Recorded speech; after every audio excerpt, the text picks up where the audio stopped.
Queridos amigos, uma boa noite para todos nós que estamos conectados aqui agora nesse canal da Associação Espírita Francisco de Assis, assim também para os outros amigos que nos seguem de outras casas espíritas e até mesmo aqui dos Estados Unidos que estão acompanhando.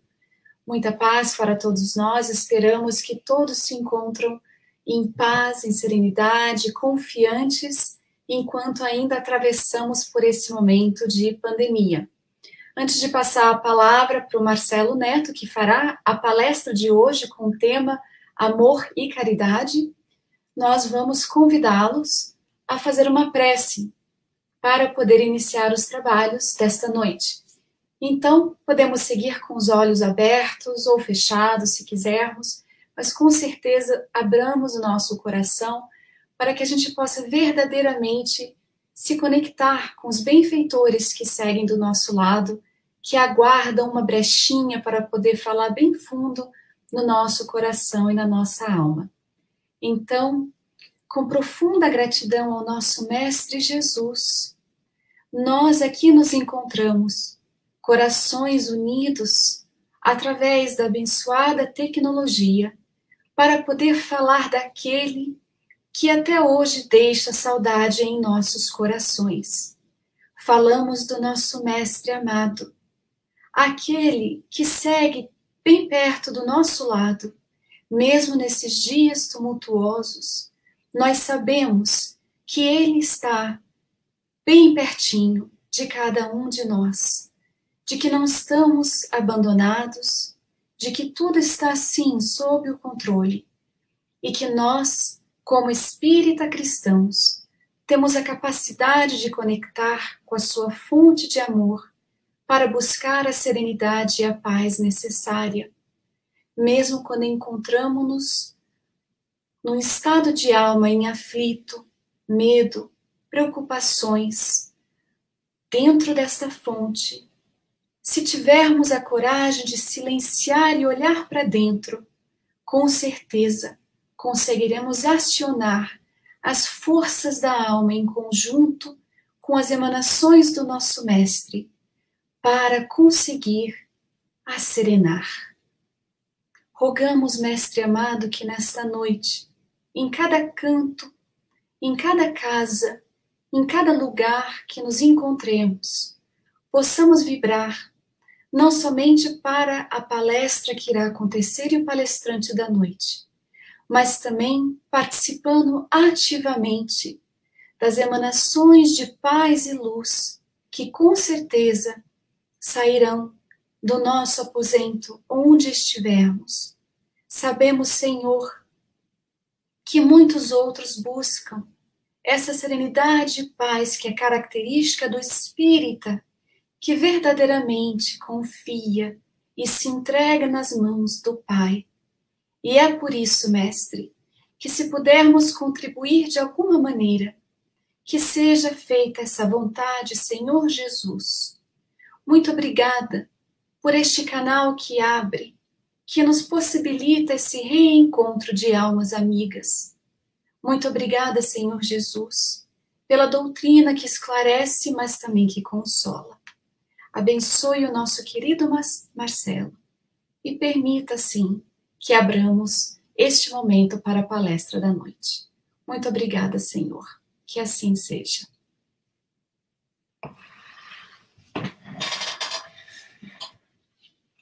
Minhas queridas amigas, meus queridos amigos, nossos votos de muitíssima paz. É para mim uma grande alegria ter a oportunidade, como vimos na prece, de estarmos juntos, conectados, apesar da distância física, mas estreitando os sagrados laços do coração, que sem dúvida nunca deixaram de existir.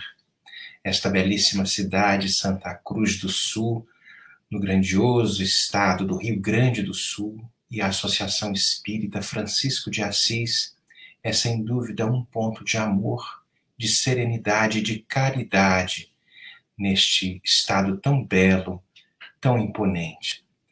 E a nossa fala de hoje, amor e caridade, é sem dúvida algo que nos parece corriqueiro, Estas duas palavras, uma é essência e a outra a movimentação desta essência. Nunca nos dias atuais nós precisamos tanto, tanto, tanto de amor e de caridade, porque vivemos em dias, em momentos, sem dúvida, muito específicos, sem dúvida. A sociedade acometida por este pequeno organismo, este pequeno ser que ora comporta-se como um ser vivente, ora como um ser inanimado, encontrando o ambiente propício dentro do nosso organismo, deflagra os seus conteúdos íntimos, injetando aquele material genético dentro da célula e utiliza-se dos processos metabólicos que o corpo humano produz e ali causa uma grande confusão, obrigando as sociedades, aos governos, aos órgãos de saúde a determinarem novas legislações, paralisando quase que por completo a nossa economia, ao nosso modus vivendi, ao nosso status quo, como concebíamos no passado. Hoje, somos obrigados a entrar para dentro de casa, a nos recluirmos, a nos confinarmos neste ambiente que se chama lar. Mas que lar seria este? Seria simplesmente a alvenaria, aqueles tijolos, um telhado, uma construção física? Ou esta casa, este lar, que por uma imposição, que talvez através de leis divinas, estamos sendo convidados a este processo de examinação íntima, a dar uma nova significação à vida? Eu me lembro, há menos de 2 meses, como era a rotina. Acordávamos, tomávamos banho, tomávamos café, havia uma sequência mecânica no processo de todas as famílias, de todos os seres da humanidade, buscando trabalho, indo lá para fora. Reclamávamos da falta de tempo. E hoje, reclusos nas nossas casas, temos o tempo de sobra para que a gente possa fazer, mais uma vez, uma examinação destes conteúdos que sempre foram a proposta de nosso Senhor Jesus Cristo. Entra na tua casa, verifica quais as situações que precisam ser refeitas, quais os laços que precisam ser apertados com esta célula que se chama família. Na pergunta 775 do Livro dos Espíritos, quando Allan Kardec nos traz qual seria para a sociedade o resultado do relaxamento dos laços de família. E os benfeitores da humanidade nos falam que haveria, caso houvesse este afrouxamento, uma recrudescência do egoísmo. E aí está, talvez, uma das propostas desse pequeno animalzinho, que não é nem um animal, ele é um vírus, uma cápsula de proteína com uma camada de gordura, ali talvez um RNA dentro, um ácido ribonucleico, ou talvez um DNA, não sabemos muito bem, particularmente não sei muito bem, como é a fisiologia deste pequeno animal, mas ele tão pequenino, com todos os recursos materiais, com todo o avanço da tecnologia, nós não conseguimos até o presente momento uma vacina, uma medicação para que pudesse erradicar essa criatura.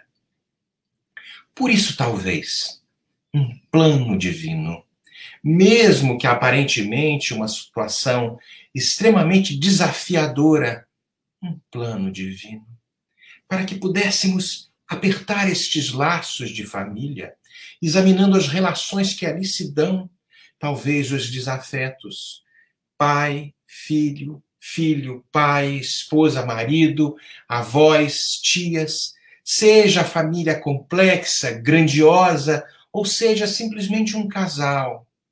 Agora estamos convidados a esta reexaminação para que o amor e a caridade possam se fazer presente nesta célula básica do que será, sem dúvida, a sociedade como um todo. A poesia de Maria Dolores, do espírito Maria Dolores, através da mediunidade abençoada de Chico Xavier, poesia de nome Transição, nos traz mais ou menos um panorama dos tempos atuais em que vivemos. Um mundo em múltiplas crises. Por muito apoio arrecade, é um barco na tempestade sobre vasta escuridão. A bordo somente a fé, não se alarma e nada teme, sabendo Jesus no leme, conduzindo a embarcação. Entre os viajores ansiosos surgem cruéis desavenças, discutem pessoas tensas quanto às rotas por buscar. Amigos ferem amigos, ignoram-se parentes, todos parecem doentes, sem coragem de esperar. Coriscos, sinistras luzes, rasgam a hora sombria, rugem em torno à ventania, fazem-se os homens pigmeus. Não há quem pense nos outros, a multidão se atropela, clamando por bagatela, ninguém pergunta por Deus. Assim é a terra de hoje, em transição desmedida, é a vida mudando a vida, buscando equilíbrio e paz. Sofre as farpas da sombra, em tua própria vivência, usa a luz da paciência, com essa luz vencerás. Maria Dolores conseguiu captar de uma forma muito especial estes momentos de transição em que estamos vivendo. A própria Organização Mundial de Saúde tem nos colocado informações muito relevantes nos dias atuais. E ela nos repete de forma categórica que, apesar de todo o avanço tecnológico, a grande maioria das criaturas ainda tem uma imensa dificuldade em lidar com seus sentimentos, com essas suas emoções. E apesar de todo o avanço da ciência médica, da psicologia, vemos os números divulgados por esta mesma organização relacionadas às questões da depressão, como sendo, já nos dias atuais, como pandêmicos. Vi recentemente, no website desta mesma organização, que há aproximadamente 290 milhões de pessoas sofrem de uma depressão profunda e, anualmente, mais de 800 mil pessoas se suicidam todos os anos decorrentes destas causas profundas da depressão. Mas há no Evangelho de Nosso Senhor, no capítulo 16, no versículo 33, uma passagem que João, o evangelista, nos menciona. Nosso Senhor havia dito que no mundo teríamos aflições. Teríamos, é natural. Mas ele nos fala, tem de bom ânimo, eu venci o mundo. Que mundo foi esse que Nosso Senhor venceu? Será este mundo que nós, de uma forma mecânica, estamos nos projetando todos os dias, nos projetávamos todos os dias antes do vírus? Ou será este mundo íntimo, ainda tão desconhecido de nós mesmos, que precisa ser reexaminado, ressignificado, reverificado, para que intimamente possamos fazer a grande revolução, não as revoluções como a história tem nos mostrado, mas esta revolução silenciosa, íntima, que observa as nossas características mais renitentes para que, numa transmutação de vício por virtude, possamos nos consagrar àqueles verdadeiros filhos do Altíssimo. Um dia, cambiando de posição, daqueles que sempre pediram ajuda a Nosso Senhor, para aqueles que assistem na obra magnífica da regeneração da humanidade. No capítulo 26 do livro O Problema do Ser, do Destino e da Dor, Leon Denis nos traz especificamente as questões relacionadas à dor, esses processos naturais que todos nós vivemos e que faz parte de um processo de crescimento. Não há apologia à dor na doutrina espírita, não há nenhuma expressão de masoquismo De maneira alguma. Mas há um entendimento de que estes processos ainda que mexem com as entranhas do ser humano, que ainda desconhece todas as circunstâncias que o fazem elevar-se a uma posição de magnitude, de sublimidade, de angelitude, ainda desconhecidos disto tudo, nós nos debatemos nestas questões. Leon Denis nos fala que tudo o que vive aqui embaixo, ou seja, aqui na Terra, sofre de alguma forma. Ele fala que na natureza, ele fala que o animal, o homem, tudo sofre de alguma forma. Mas, no entanto, ele afirma categoricamente que o amor é a lei do universo e foi por amor que Deus criou todos os seres. Ele segue dizendo que, repito, sem nenhuma apologia ao sofrimento, mas ele fala que ainda é preciso sofrer para adquirir e conquistar os atos de sacrifício, palavras textuais de Leon Denis. Os atos de sacrifício desenvolvem, na expressão que ele utiliza, as radiações psíquicas. E ele ainda fala que há uma espécie de rastro luminoso deixado no espaço pelos espíritos dos heróis, dos mártires. Fala que aqueles que não sofreram mal podem compreender estas coisas, pois neles só a superficialidade do ser foi trabalhada, foi valorizada. Seus sentimentos, aqueles que não sofreram ainda, não têm a devida amplitude, o seu coração não tem efusão, seu pensamento só consegue atingir acanhados horizontes. Leon Denis ainda fala que são necessários estes infortúnios, estas angústias, para dar à alma uma certa suavidade, uma certa beleza moral, para despertar os seus sentimentos adormecidos. E ele nos fala que esta vida dolorosa que ainda estamos passando pela nossa renitência, pela nossa ainda teimosia de não aceitarmos as questões relativas ao amor, transforma-se, de uma certa forma, num poderoso alambique em que se destilam os seres para os mundos melhores, em que todos nós estaremos destinados. Tanto a forma quanto o coração, tudo se embeleza por ter sofrido, mesmo nesta vida, algo de grave, de terno, nos rostos muitas vezes banhados pelas lágrimas. Eles ganham uma expressão de beleza austera, uma espécie de majestade que impressiona e que seduz.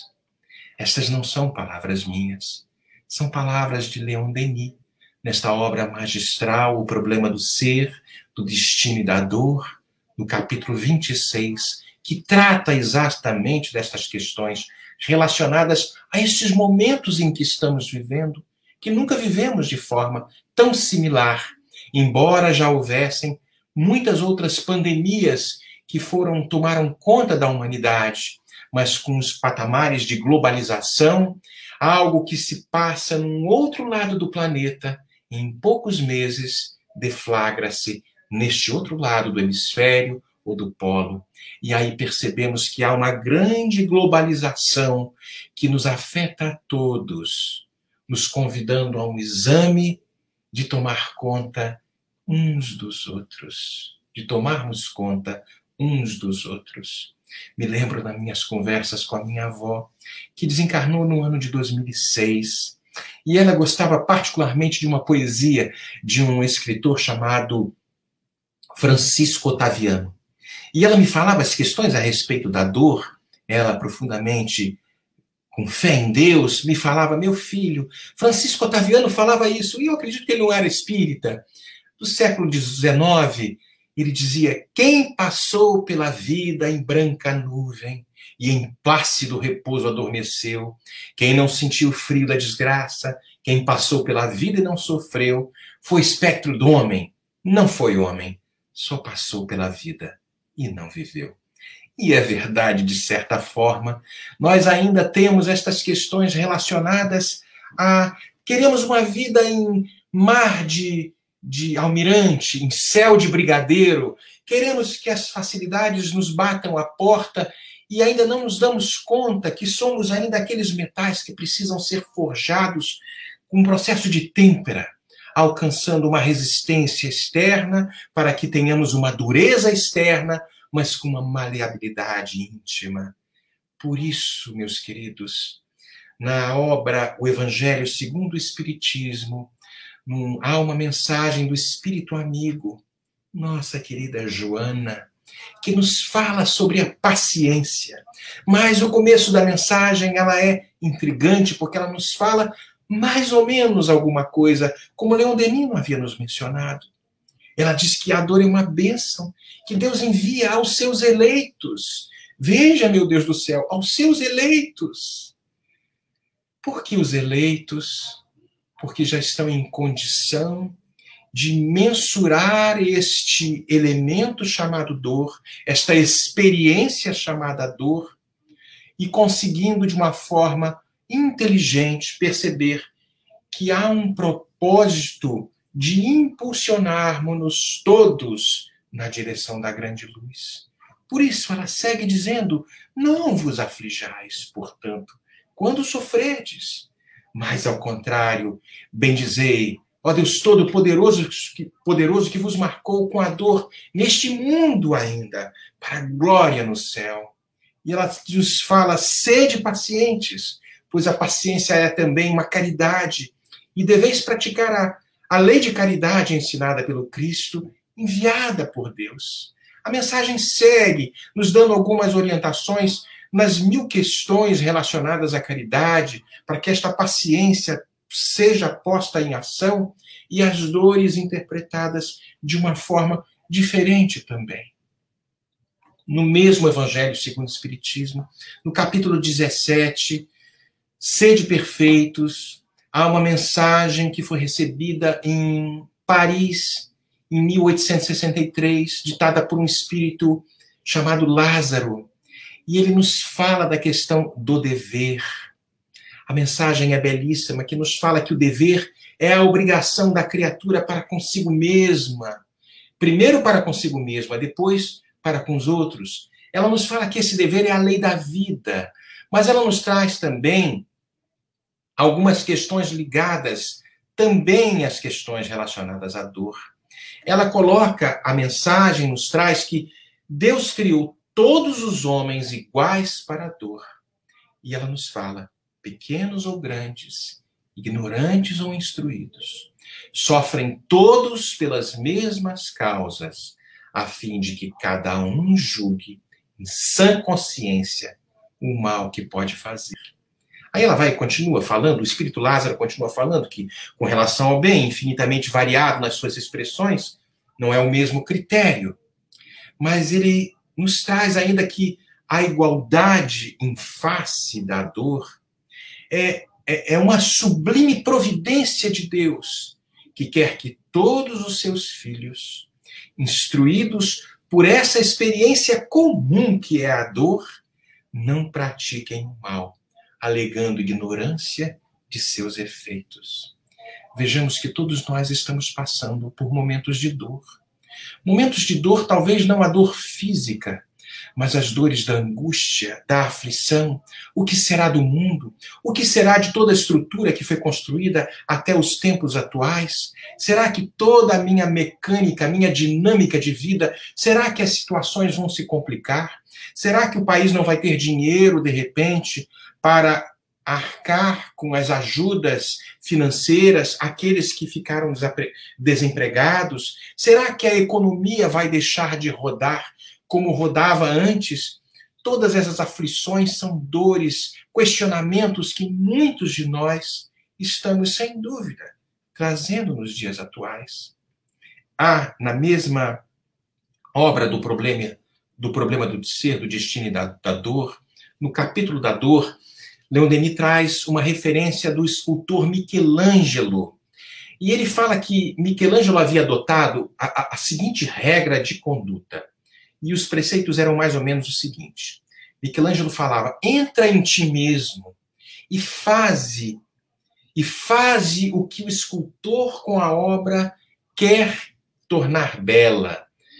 Suprime tudo o que é supérfluo, torna nítido o que é obscuro, leva a luz a toda parte e não para de burilar a tua própria estátua.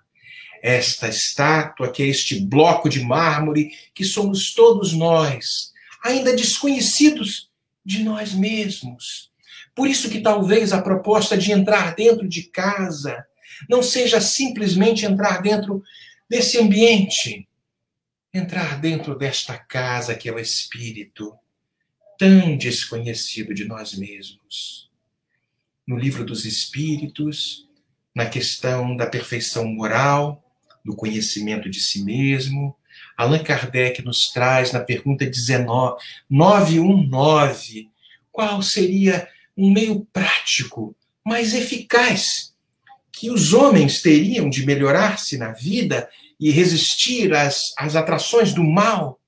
E a resposta é inteligente demais. Um sábio da antiguidade vos disse: conhece-te a ti mesmo. Nós desconhecemos-nos de uma forma impressionante diante das situações mais inusitadas. E agora, nesses momentos de crise que atingem a toda a humanidade, como disse ali o Espírito Lázaro, não poupando a ricos e pobres, intelectuais e completamente ignorantes, nenhum de nós foi poupado. Nós nos desconhecemos, mas não temos a ideia de que existe um cérebro poderoso, uma mente infinitamente grande, boa e justa, que toma conta de todo este infinito universo. Na questão de número 10 a 13, se não estou enganado, no Livro dos Espíritos, nós vamos perceber ali os atributos da divindade. E vamos perceber que Deus é infinitamente bom e justo. Infinitamente bom e justo. Não há nada maior do que esta bondade. Não há nada maior do que esta justiça. Então, se ele criou a todos, simples e ignorantes, num determinado momento, e se ele é infinitamente bom e justo, Deus não quer o sofrimento da criatura. Ele quer a felicidade. Esses tempos que são segundos no relógio da eternidade, porque nós vamos varar a eternidade com a nossa própria imortalidade, são segundos que, mesmo experimentando a dor, a angústia, a incerteza, irão nos capacitar a percebermos, se formos verdadeiramente humildes, se formos aqueles que herdaremos a terra um dia, se formos brandos e pacíficos, entregando toda a nossa vida nas mãos de Deus, e sem dúvida isso não tem nenhuma proposta de passividade, mas sim de atividade, porque requer coragem aquele que, diante de uma adversidade, conhece-se a si mesmo e conhece também que está nas mãos da divindade, e aí se entrega.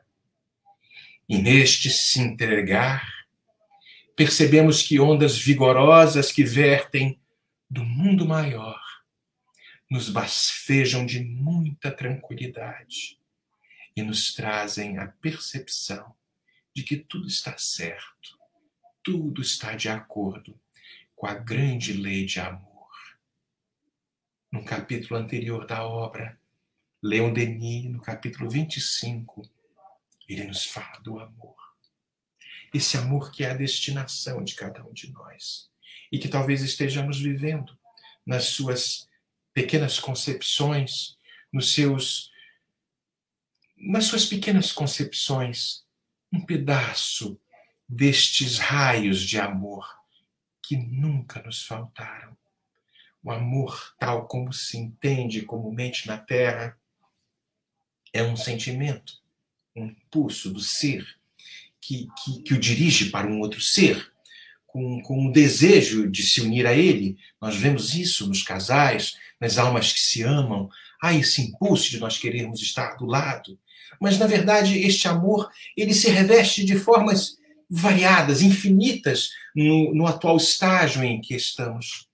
E a gente vai perceber, como Leon Denis nos traz que, desde estas formas mais vulgares, estas expressões mais vulgares, até as mais sublimes de amor, tudo concorre para um dia alcançar esta suprema plenitude. Princípio da vida universal, o amor fornece à alma em suas manifestações mais elevadas e mais puras. Aquela intensidade de radiação que nos conforta, que vivifica tudo à volta dela. E é através dele, deste amor, que a alma se sente estreitamente ligada a estas potências divinas, este foco ardente das nossas vidas. Isto é um movimento do amor. Acima de tudo, Deus que nos controla, que nos governa, que nos ama. E foi por amor que Ele nos criou. Que Ele criou todos os seres para associá-los às suas alegrias, à sua obra. O amor é um sacrifício. Sim, porque Deus auriu a vida para dá-la às almas, ao mesmo tempo que esta efusão vital que emana do Criador, esse princípio afetivo que está ali em germe, esperando por florescer através dos séculos infinitos, até que um dia nós tivéssemos aprendido a nos doar de uma forma mais ampla, mais plena. E aí, por sua vez, a nos devotarmos de tal forma que o sacrifício passa a ter uma outra conotação nas almas daqueles que amam verdadeiramente. Assim, meus queridos, longe de nos apequenarmos, nós cresceremos ainda, nos enobreceremos de uma forma como não nos imaginamos ainda, nos aproximando deste foco supremo. Por isso, este amor que está aí espalhado por todo o universo é uma força inesgotável. Ele renova-se incessantemente, ele nos gratifica.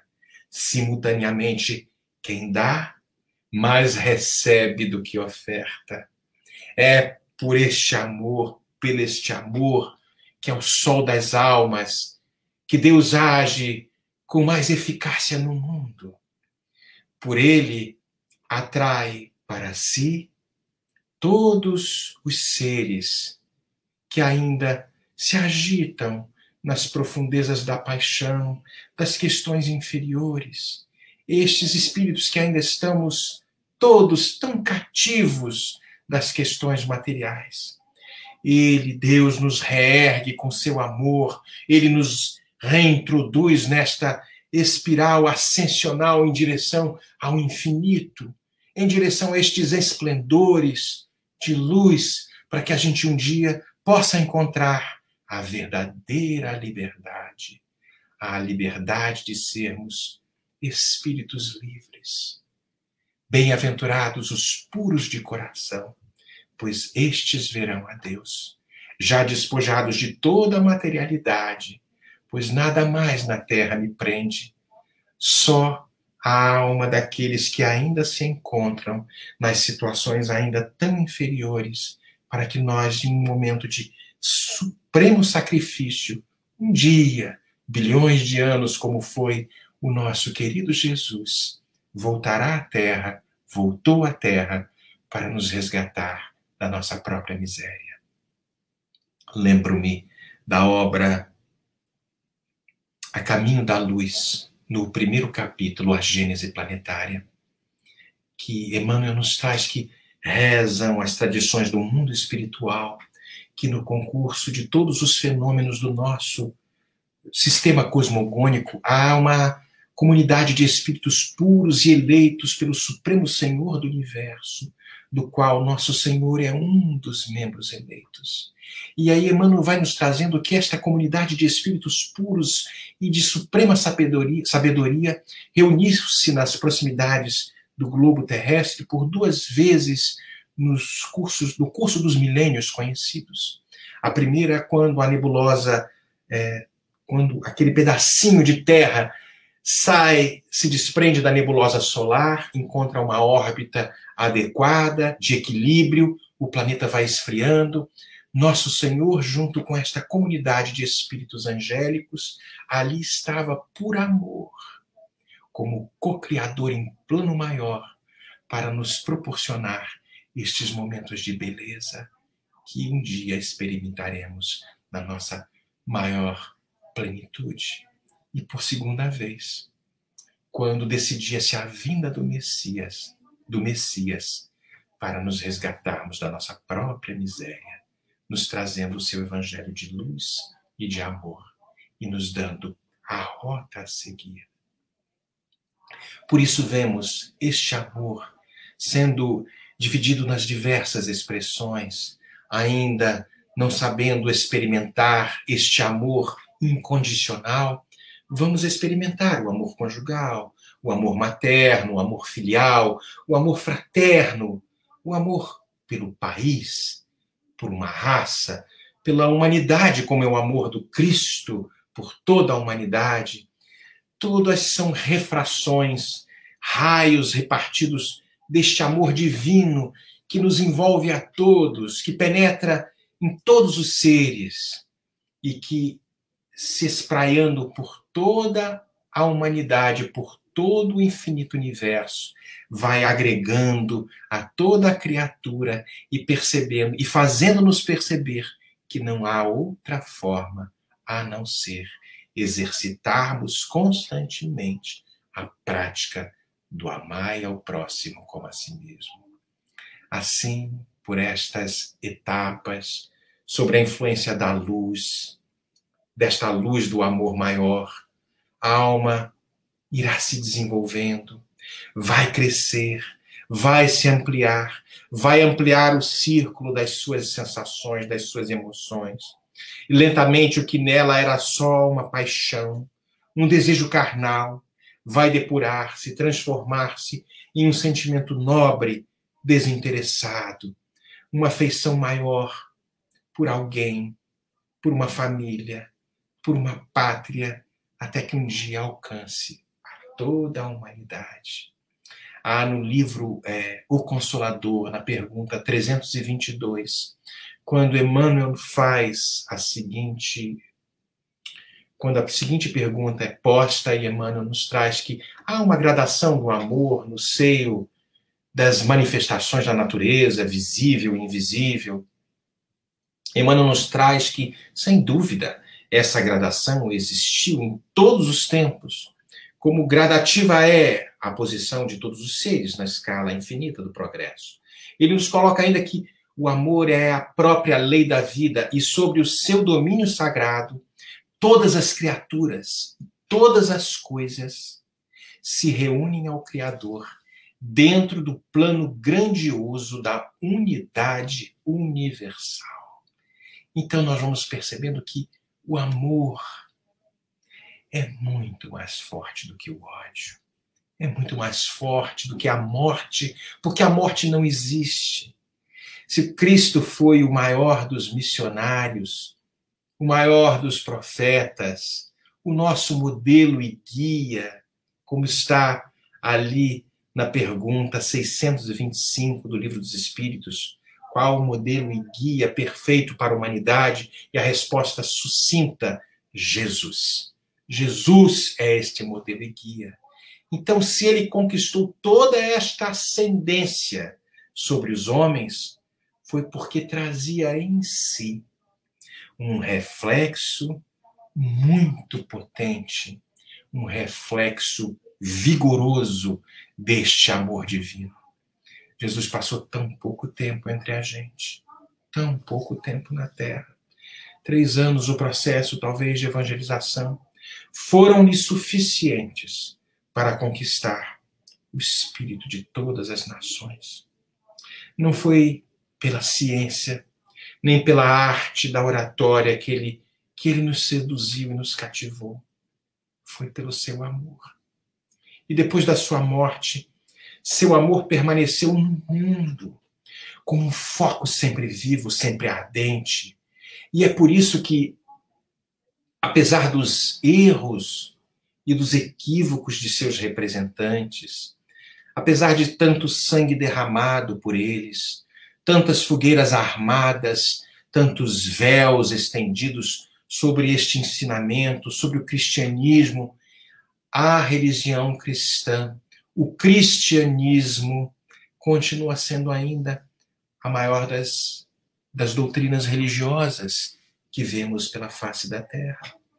Ele disciplinou, amoldou a alma humana, suavizou o temperamento violento de tantos bárbaros, afastou raças inteiras do sensualismo, da bestialidade. E aí, meus queridos, nas palavras de Leon Denis, basta ter experimentado uma única vez essas impressões, esse amor, para não as esquecer jamais. E chegando ao entardecer das nossas vidas, com as nossas desilusões, quando as sombras do nosso crepúsculo começarem a pesar sobre nós, então estas poderosas sensações irão nos despertar esta lembrança do Cristo nos chamando: vinde a mim todos vós que estáis sobrecarregados. Venham como aqueles filhos pródigos que um dia, se afastando da casa do Pai, percebem que foi a dor que os impulsionou a chegar a conclusões de que só o amor e a caridade, este amor em ação, é que vão nos consolidar a verdadeira proposta e a consagração de nos declararmos verdadeiramente os filhos do Altíssimo. Na pergunta 886 do Livro dos Espíritos, Kardec nos faz qual o verdadeiro sentido da palavra caridade, como era entendida por Jesus. E os Espíritos nos falam que ela é benevolência para com todos, indulgência para com as imperfeições alheias e perdão das ofensas. Vejamos, benevolência para com todos. Não é só para a turma do Santa Cruz do Sul. Benevolência para com todos, sem exceção. E a palavra benevolência, a própria etimologia traz algo de sui generis. Bene de bondade, volência, uma volição. A bondade que vai em direção a alguém, para com todos. A indulgência, vem do prefixo indi interno. Dulgência vem de dulcere, aquele que já tem a doçura interna, para com as imperfeições alheias, porque por nossa vez vamos precisar também de indulgência para com as nossas imperfeições, porque são muitas ainda, muitas.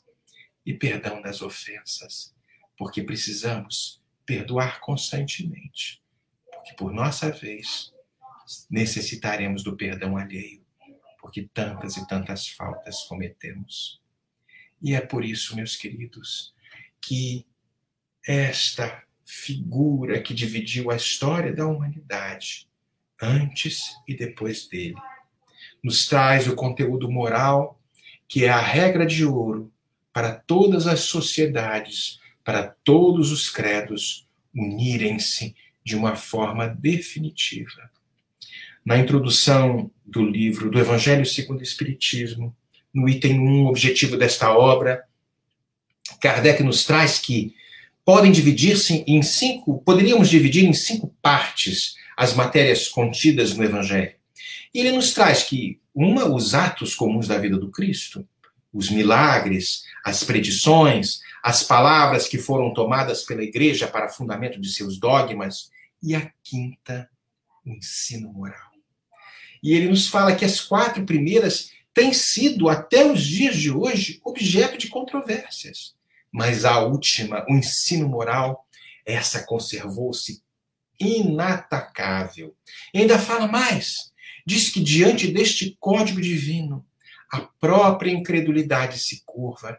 E ele diz que é terreno onde todos os cultos, todas as crenças podem reunir-se Diz ainda que é um estandarte sobre o qual podem todos colocarem-se, quaisquer que sejam as suas crenças, porque esta parte moral preconizada e ensinada por Jesus jamais foi ponto de disputa religiosa, e que qualquer seita, qualquer crença que estivesse pondo em questionamento a parte moral, estaria, como nós dizemos na linguagem coloquial, estaríamos dando um tiro no pé.